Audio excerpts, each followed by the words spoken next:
আগামী বাংলাদেশের তরুণ প্রজন্ম যেটি চায় যে আমরা আর দল কেন হব না, আমরা আর ব্যক্তি কেন হব না, আমরা কোন গোষ্ঠীর স্বার্থ উদ্ধার করব না, আমরা নতুন এমন একটি স্বপ্ন দেখব, এমন একটি স্বপ্নের সারথি হব যেখানে আমরা জনগণের কাছে যাব, জনগণের কথা শুনব, জনগণের কাছে জবাবদিহি করার মানসিকতা থাকবে। সবচেয়ে বড় কথা হচ্ছে জনগণের ভোটে নির্বাচিত হওয়ার মতো যোগ্যতা আমাদের থাকবে। পুরো বাংলাদেশের জনপ্রতিনিধি আমরা যাদেরকে বলি সেই জনপ্রতিনিধিদের একটি প্রতিচিত্র এখানে রয়েছে, অর্থাৎ এটি আসলে একটি বাংলাদেশের মানচিত্র। হাসনা দেখলে একটি কথা বলেছে যে নতুন বাংলাদেশ আসলে আমরা যেভাবে চাই।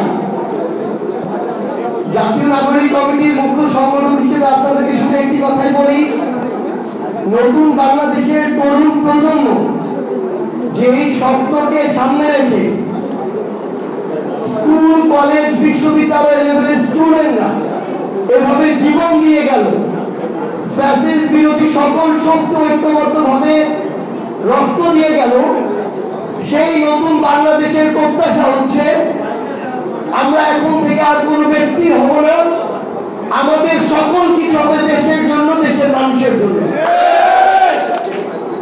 এখানে কাউকে সার্ভিসের হওয়ার প্রয়োজন নেই, হাসপাতালের হওয়ার প্রয়োজন নেই, নাসিরের হওয়ার প্রয়োজন নেই, ফুয়াদের হওয়ার প্রয়োজন নেই। আপনারা যদি দেশের এবং দেশের মানুষের জন্য হন, আমরা আপনাদের জন্য কুরবানি হয়ে যাব। বাংলাদেশের মানুষ বিগত 16 বছরে যে অন্যায় নির্যাতন নিপীড়নের শিকার হয়েছে, আমরা বিশ্বাস করি আপনাদের ভিতরে ওই গার্ডস আছে, ওই সাহস আছে, ওই নৈতিকতা আছে বলে আপনারা এই 24-এর যোদ্ধাদের সামনে এসে বসেছেন। আমরা বিশ্বাস করি এই 24-এর অভ্যুত্থানে আপনাদের অবস্থান ফ্যাসিস্ট বিরোধী ছিল, অথবা আমাদের সাথে আপনারা রাজপথে ছিলেন বলে আজকে আমাদের সাথে চোখে চোখ রেখে আপনারা বসতে পেরেছেন। সেই জায়গা থেকে আগামী বাংলাদেশের তরুণ প্রজন্ম যেটি চায় যে আমরা আর দল কেন হব না, আমরা আর ব্যক্তি কেন হব না, আমরা কোন গোষ্ঠীর স্বার্থ উদ্ধার করব না, আমরা নতুন এমন একটি স্বপ্ন দেখব, এমন একটি স্বপ্নের সারথি হব যেখানে আমরা জনগণের কাছে যাব, জনগণের কথা শুনব, জনগণের কাছে জবাবদিহি করার মানসিকতা থাকবে। সবচেয়ে বড় কথা হচ্ছে জনগণের ভোটে নির্বাচিত হওয়ার মতো যোগ্যতা আমাদের থাকবে। ফুয়াদ ভাই এখানে কথা বলে গিয়েছেন, তার কথাগুলোর সাথে আমি আমার জায়গা থেকে সম্পূর্ণ একমত। এই জায়গা থেকে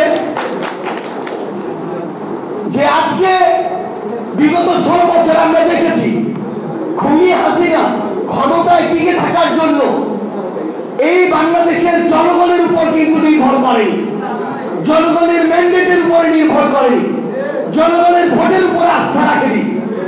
খুনি হাসিনা এই বাংলাদেশের ক্ষমতায় সর্বশেষ সময়টিতে টিকেছিল আমলাতন্ত্রকে ব্যবহার করে, প্রশাসনকে ব্যবহার করে, এবং জনগণের সাথে রাজনীতির যে একটি সম্পর্কে দূরত্ব তৈরি হয়েছিল, জনগণের সাথে সরকারের যে একটি দূরত্ব তৈরি হয়েছিল, সেটি বাংলাদেশের জনগণ এই অভ্যুত্থানে প্রমাণ করে দিয়ে খুনি হাসিনাকে দেশ ছাড়া করেছে। এখন আমরা আপনাদের কাছে আসলে কি চাই?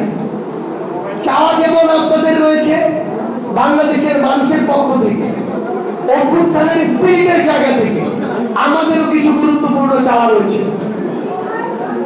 আমরা আমাদের জায়গা থেকে অবশ্যই চাই যারা নিজের যোগ্যতায় ফ্যাসিস্টদের বিরুদ্ধে লড়াই করে, সংগ্রাম করে, জনগণের ম্যান্ডেট নিয়ে কাউন্সিলর নির্বাচিত হয়েছে, তারা জনগণের প্রতিনিধি হিসেবেই থাকুক। কিন্তু আপনাদের জায়গা থেকেও এই নিশ্চয়তাটুকু আপনাদের জায়গা থেকে দিতে হবে, এই যে আপনাদের সাথে আমরা একটি কমিটমেন্ট করে আপনাদের হয়ে কথা বলবো, লড়াই করব, সেই কমিটমেন্টের মর্যাদা আপনাদের রাখতে হবে।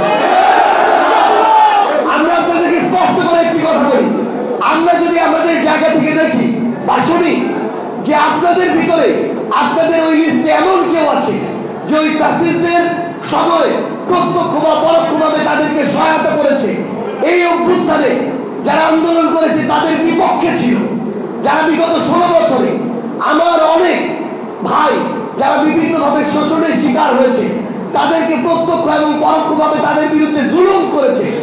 আমরা যদি এমন কাউকে আপনাদের ওই লিস্টে দেখি তাহলে মনে রাখবেন আপনারা আপনাদের জায়গা থেকে আমাদের সাথে ওই কমিটমেন্টের বিরুদ্ধে চলে যাবেন।